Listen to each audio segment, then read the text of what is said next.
बिस्मिल्लाहिर्रहमानिर्रहीम। अस्सलाम वालेकुम। All about clinical psychology YouTube channel में खुश आमदीद। नेक्स्ट मैं आपके साथ वीडियो शेयर कर रही हूँ MSc psychology course outline part 2 की। ठीक है जी। मैंने पहले वीडियो में आपके साथ शेयर किया है मुस्लिम कंट्रीब्यूशन इन साइकोलॉजी, जो 100 मार्क्स का पेपर था। ठीक है, वो मैंने आपके साथ डिटेल में जो है वो बात की, नोट्स के बारे में, आपके पेपर्स की तैयारी के बारे में, कौन से चैप्टर्स इंपॉर्टेंट हैं वो सब मैं डिस्कस कर रही हूँ इन वीडियोस में। ठीक है, जिनका पेपर है वो लाजमी एंड तक जो वीडियो है वो लाजमी सुने। ठीक है, सब पेपर्स की मैं आपके साथ अपना एक्सपीरियंस शेयर कर रही हूँ, आपको ये बता रही हूँ कि कौन कौन से अपने एक्सपीरियंस के हिसाब से कि कौन कौन से जो चैप्टर्स हैं वो इम्पॉर्टेंट हैं। ठीक है, वो आप लाजमी करें और इससे हो सकता है आपकी हेल्प हो जाए और अल्लाह ताला मेरे से राज़ी हो जाए। ठीक है, प्लीज़ दुआओं में ज़रूर याद रखिए और मेरा चैनल ज़रूर सब्सक्राइब कर लीजिए ताकि आपको हेल्पफुल इन्फॉर्मेशन जो है वो मिलती रहे। आपका कोई भी प्रॉब्लम है, कोई भी आप क्वेश्चन पूछना चाहते हैं, कुछ भी आपको नोट्स चाहिए, आप मेरे साथ कमेंट बॉक्स में बात करिए, मैं आपको ज़रूर रिप्लाई करूँगी और नोट्स प्रोवाइड करने की कोशिश करूँगी। ठीक है, चलिए जी स्टार्ट करते हैं हमारा दूसरा पेपर, जो कि है साइकोलॉजिकल टेस्टिंग का। ठीक है, इसमें थ्योरी है और प्रैक्टिकल है। ठीक है, चलिए स्टार्ट करते हैं। पेपर 2 है, पार्ट 2 का साइकोलॉजिकल टेस्टिंग। Theory marks 60। ठीक है, जो थ्योरी जो रिटन पेपर होता है हमारा वो होता है 60 नंबर्स का। ठीक है, अब हम इनको डिटेल में पढ़ेंगे और मैं आपको साथ साथ बताऊंगी कि कौन कौन सा टॉपिक जो है वो ज़्यादा इंपॉर्टेंट है, आप उसको ज़्यादा उस पर तवज्जो दीजिएगा। चैप्टर नंबर 1 है जी इंट्रोडक्शन। इसमें आ जाता है historical perspective of psychological testing. आप देखेंगे जो हिस्टोरिकल पर्सपेक्टिव है ना, किसी भी पेपर का, जो भी आप पेपर उठा लें, ठीक है, हिस्टोरिकल पर्सपेक्टिव यानी इंट्रोडक्शन पहला चैप्टर जो है वो आपने लाजमी करना है। हिस्टोरिकल पर्सपेक्टिव बहुत इंपॉर्टेंट होता है हर पेपर का। ठीक है, historical perspective of psychological testing, nature उसकी, उसके uses and types of psychological testing, common rational of test administration. ये बहुत इंपॉर्टेंट चैप्टर है। ठीक है, ये आपने लाजमी करना है। चैप्टर 2 है जी टेस्ट कंस्ट्रक्शन। स्टेप्स, एक बात मैं आपको बता दूं कि ये इतनी मुश्किल नहीं है जितना हमने जहन पे सवार किया होता है ना चीज़ को, वो उतनी मुश्किल नहीं होती। अगर आपको टीचर अच्छा मिल जाता है ना, जैसे हमें अच्छा टीचर मिला था, फीमेल टीचर थी वो, अल्लाह उनको और तरक्की दें। ठीक है, और खुश रखे अल्लाह ताला उनको। बहुत अच्छी टीचर थी, बहुत अच्छा समझाती थी, उनके खुद के कॉन्सेप्ट्स क्लियर थे, उन्होंने हमारे कॉन्सेप्ट्स क्लियर करवाए। ठीक है, चैप्टर 2 है जी test construction. Steps in test construction, test standardisation. अब जो टेस्ट स्टैंडर्डाइजेशन है ना, ये कंस्ट्रक्शन के बाद आती है, यानी कि पहले टेस्ट बनाया जाता है। ठीक है, उसकी फिर स्टैंडर्डाइजेशन की जाती है, नॉर्म्स उसके देखे जाते हैं कि इसके अकॉर्डिंग, नॉर्म्स के अकॉर्डिंग है ये बना हुआ, norms and the interpretation of test scores. ठीक है, और टेस्ट स्कोर्स जो है उनकी इंटरप्रिटेशन करके देखी जाती है कि ये नॉर्म्स के अकॉर्डिंग है कि नहीं, स्टैंडर्डाइजेशन के ऊपर पूरा उतर रहा है कि नहीं। ठीक है, यानी ये सारा कंस्ट्रक्शन के ऊपर आ रहा है कि जो टेस्ट बनाया गया है उसकी स्टैंडर्डाइजेशन कैसे की गई, उसके नॉर्म्स उस पर क्या अप्लाई किए गए हैं। ठीक है, उनको देखा गया है कि नहीं देखा गया। ठीक है, वो क्राइटेरिया पर पूरा उतर रहे हैं कि नहीं। कंस्ट्रक्शन यानी कि ये टेस्ट बनाने के बारे में बात हो रही है। ठीक है, नंबर 3 है जी आइटम एनालिसिस। अब जो टेस्ट कंस्ट्रक्शन में आइटम्स दी गई हैं ना, उनका एनालिसिस है, ये इसके बारे में बात होगी। ठीक है, measures of item difficulty and discrimination, यानी उसमें जो फ़र्क होता है उसको डिस्क्रिमिनेशन कहते हैं। मेजर्स ऑफ आइटम यानी कि आइटम के बारे में मेजर्स उसके देखने के, उसमें डिफ़िकल्टी लेवल क्या है, उसमें एक आइटम का दूसरी आइटम से फ़र्क क्या है। ठीक है, यानी कि कितनी मुख्तलिफ है, उसका एनालिसिस करना है। Of speed test, item analysis of speed test. ठीक है, क्रॉस वैलिडेशन। ठीक है, फिर उनका क्रॉस वैलिडेशन, उनकी आइटम, एक आइटम की दूसरी आइटम के साथ, तीसरी आइटम के साथ। ठीक है, उसकी क्रॉस वैलिडेशन करनी होती है। फिर चैप्टर नंबर 4 है टेस्ट रिलायबिलिटी। अब definition and types of reliability, यानी टेस्ट रिलायबिलिटी। अब वो टेस्ट कंस्ट्रक्शन की बात हुई, फिर उसके अंदर जो आइटम्स थी उसकी बात हुई, अब उसके नेक्स्ट आ जाएगा टेस्ट रिलायबिलिटी। अब टेस्ट तैयार हो गया, अब उसके देखना है कि उसकी रिलायबिलिटी क्या है। ठीक है, टेस्ट की जो तैयार किया गया, definition and types of reliability. Methods of reliability estimation, reliability of speed test, factors of reliability, standard error of reliability. अब ये रिलायबिलिटी के बारे में सारे क्राइटेरियाज हैं या जो भी इन्होंने मेथड्स बताए हुए हैं कि रिलायबिलिटी होती क्या है और किसी टेस्ट की रिलायबिलिटी को चेक करने के लिए उसमें क्या क्या जो फैक्टर्स हैं वो इन्वॉल्व होते हैं। ठीक है, चैप्टर नंबर 5 है आगे टेस्ट वैलिडिटी। ठीक है, पहले रिलायबिलिटी थी, अब वैलिडिटी है। अब इसमें मैं आपको क्या बताऊं कि क्या ज़रूरी है और क्या नहीं ज़रूरी। इसमें ये टेस्टिंग में जो ये सारे टॉपिक हैं ये सारे बहुत इंपॉर्टेंट है। इसमें रिलायबिलिटी और वैलिडिटी जो है और आइटम एनालिसिस तो वो मेरे ख्याल से उठा के दे ही देते हैं ना, चाहे इस पर नोट दे दें चाहे पर इस पर पूरा क्वेश्चन दे दें।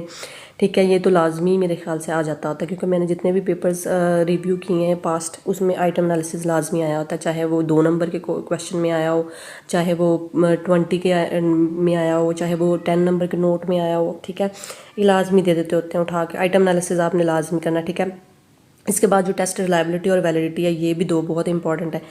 ठीक है, ये भी आपने करने हैं। उसके बाद जी अच्छा, टेस्ट वैलिडिटी हम करे थे, definition and types of validity. ठीक है, इसमें वैलिडिटी होती क्या है, इसकी डेफिनेशन और उसकी टाइप्स कितने किस्म की होती है। ठीक है, मेथड्स ऑफ वैलिडिटी, यानी कि वैलिडिटी को मेजर करने के लिए कौन कौन से मेथड्स होते हैं, एस्टिमेशन। ठीक है, उसके बाद है फैक्टर्स इन्फ्लुएंसिंग वैलिडिटी, यानी कि वैलिडिटी के ऊपर कौन से फैक्टर्स होते हैं जो वो इन्फ्लुएंस करते हैं। ठीक है, एस्टिमेशन वैलिडिटी एस्टिमेशन सॉरी वो पूरा था कि मैग्नीट्यूड ऑफ वैलिडिटी कोएफिशिएंट। अब ये क्या होता है ये भी इस चैप्टर में आपको पता होना चाहिए। ठीक है, चैप्टर नंबर 6 से आगे intelligence aptitude and achievement testing, ये भी बहुत इंपॉर्टेंट है। ठीक है, इसमें थ्योरीज आ जाती हैं, जहाँ भी थ्योरीज ऑफ इंटेलिजेंस आ जाती है ना, ये इसका मतलब है कि मस्ट है, थ्योरीज ऑफ इंटेलिजेंस आपको लाजमी आनी चाहिए। ठीक है, ये कहीं भी घुसेड़ देते हैं पेपर के अंदर थ्योरीज ऑफ इंटेलिजेंस। ठीक है, कहीं भी आपको पूछ सकते हैं, एमसीक्यूज में पूछ लें, कहीं भी। ठीक है, ये आपने लाजमी करनी है, theories of intelligence. Salient features of Stanford Binet, विस्क आर एप्टीट्यूड टेस्टिंग। ठीक है, डीएटी एंड एसएटी, ये टेस्ट्स के नाम हैं। ठीक है, जो एप्टीट्यूड टेस्ट हैं ये। Nature and uses of achievement test. ठीक है, इसकी नेचर क्या है, इसके यूजेस क्या हैं अचीवमेंट टेस्ट के, वो आपको पता होना चाहिए। Teacher made classroom test, aptitude test जो है वो बहुत इंपॉर्टेंट है। डीएटी और एसएटी ये भी हमने भी अप्लाई किए थे अपने पेशेंट्स के ऊपर। ठीक है, जो हमें दिए गए थे फाउंटेन हाउस में, जो मेंटल हॉस्पिटल है लाहौर का, वहाँ पे हमने अपनी की थी सारी प्रैक्टिकल वर्क। ठीक है, टीचर मेड क्लासरूम टेस्ट क्या होते हैं ये भी पता होना चाहिए। मेजरमेंट ऑफ क्रिएटिविटी को मेजर करने के लिए कौन से टूल्स या क्रिएटिविटी के लिए क्या ज़रूरी होती हैं चीज़ें। ठीक है, वो आपको पता होना चाहिए। चैप्टर नंबर 7 है जी पर्सनैलिटी टेस्टिंग बहुत इंपॉर्टेंट है। ठीक है, सेल्फ रिपोर्ट इन्वेंट्रीज क्या होती हैं पता होना चाहिए। Measures of interest, attitude and values, projective techniques. अब ये आपको पूछ सकते हैं जी एमसीक्यूज में जी प्रोजेक्टिव टेक्निक्स फलां ऑप्शंस आपको दे सकते हैं कौन सी प्रोजेक्टिव टेक्निक है। ठीक है, प्रोजेक्टिव टेक्निक्स की डेफिनेशन आपको पता होना चाहिए, प्रोजेक्टिव टेक्निक्स होती क्या है। ठीक है, किसको प्रोजेक्टिव टेक्निक्स बोलते हैं।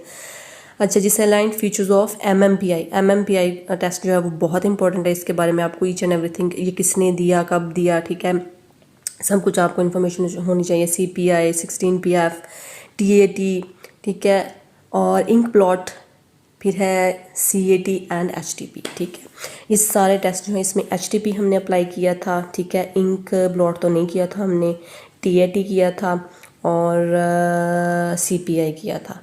ठीक है, हमने टेस्ट ये अप्लाई किए थे।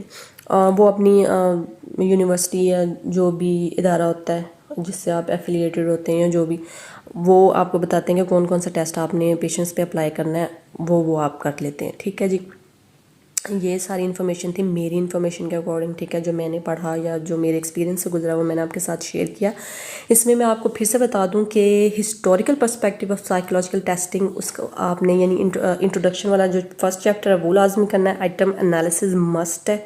ठीक है, और रिलायबिलिटी और वैलिडिटी और इंटेलिजेंस टेस्ट की थ्योरीज जो है, ठीक है, वो आपने लाजमी करनी है। और बाकी जो टेस्ट आपने अप्लाई करने हैं वो आपको पता होना चाहिए कि ये फ़लाँ टेस्ट है, किसने दिया, कब दिया, इसका कौन सा पुराना वर्जन है, इसका कौन सा नया वर्जन है।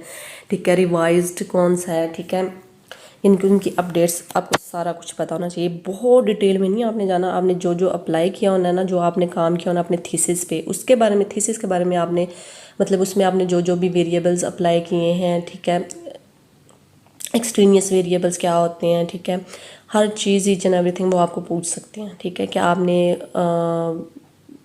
पॉपुलेशन कौन सी सिलेक्ट की या आपने सैम्पल कैसे लिया, आपको मतलब कहीं भी घुमा कर आपका कान पकड़ सकते हैं। ठीक है जी, आपको सब कुछ पता होना चाहिए। ओके जी, नेक्स्ट हम चलते हैं चैप्टर 8 पे, cross cultural testing, problem and approaches to cross cultural testing, Select features of Raven's progressive matrix, Cattell's fair intelligence test, good enough Harris drawing test। ठीक है जी, इसमें क्रॉस कल्चरल टेस्टिंग जो है ना वो बहुत इंपॉर्टेंट है। Cross cultural testing, problem and approaches to cross cultural testing. ठीक है जी। बाकी प्रैक्टिकल्स है, प्रैक्टिकल्स के बारे में बात हो रही है जी। वाइवा, इसमें 40 मार्क्स का ये होता है, ठीक है। इसमें वाइवा आता है 10 मार्क्स का। टेस्ट एडमिनिस्ट्रेशन यानी कि जो टेस्ट दिया जाता है उसके 20 मार्क्स होते हैं, ठीक है। टेस्ट रिपोर्ट बुक जो होती है हमारी, जो इन टेस्ट को अप्लाई करने के बाद हम पेशेंट्स पे अप्लाई करने के बाद जो हम रिजल्ट्स निकालते हैं, फिर हम अपना थीसिस बनाते हैं, ठीक है, ये उसको रिपोर्ट बुक बोलते हैं। At least test tested below must be administered and reported in the test report book, यानी कि इन जो नीचे लिस्ट दी गई है ना, इनमें से आपने टेस्ट चूज़ करने हैं, ठीक है, और वो अप्लाई करने हैं, ठीक है, पेशेंट्स पे, और उसकी आपकी जो टेस्ट बुक है ना वो उसमें मौजूद होने चाहिए, ठीक है। ये सारा फंडा है इसका। इसमें जी उन्होंने दिया हुआ है स्टैनफोर्ड बाइनेट का स्केल दिया हुआ है, वेस्कार दिया हुआ है, Goodenough Harris drawing test दिया हुआ है, राविन्स प्रोग्रेसिव मैट्रिक्स दिया हुआ है, बेंडर गेस्टाल्ट टेस्ट दिया हुआ है, HTP है, MMPI है, EPPS है, ठीक है, RISB रोटर्स इंकप्लॉट सेंटेंस ब्लैंक इसको बोलते हैं, ये हमने अप्लाई किया था, ठीक है। मोस्टली सारे यही करते हैं क्योंकि ये अप्लाई करने आसान होते हैं और इनका रिजल्ट भी आसानी से आ जाता है, इसलिए सारे मोस्टली यही अप्लाई करवाते हैं। TAT है, थमेटिक एप्रिसेप्शन टेस्ट, ठीक है, ये हमने भी किया था। फिर है रोशाक इंकप्लॉट टेस्ट है, ठीक है। स्टडीज़ ऑफ वैल्यूज़ हैं, वाइनलैंड सोशल स्केल है, CAT यानी चिल्ड्रन एप्रिसेप्शन टेस्ट है, ठीक है। इनमें से आपने टेस्ट जो हैं वो चूज़ करने होते हैं 4-5, और वो आपने अप्लाई करने होते हैं। उनके जो रिज़ल्ट्स हैं वो आपने शेयर करने होते हैं, मतलब अपनी रिपोर्ट में डिटेल में लिखना होता है जी, ये फ़लाँ इसका ये रिज़ल्ट निकला, इसका ये रिज़ल्ट निकला, ठीक है। तो ये थी इन्फॉर्मेशन। नीचे हैं जी रिकमेंडेड बुक्स हैं, अगर आप ख़रीदना चाहें या आपको कहीं से अवेलेबल हों तो आप इन बुक्स से हेल्प ले सकते हैं, ठीक है जी। तो ये थी सारी बात। कोई भी आपका क्वेश्चन है, आप पूछना चाहते हैं, कोई भी प्रॉब्लम है जो समझ नहीं आई, आप मुझसे कमेंट बॉक्स में पूछ सकते हैं जी। Thank you so much. Allah.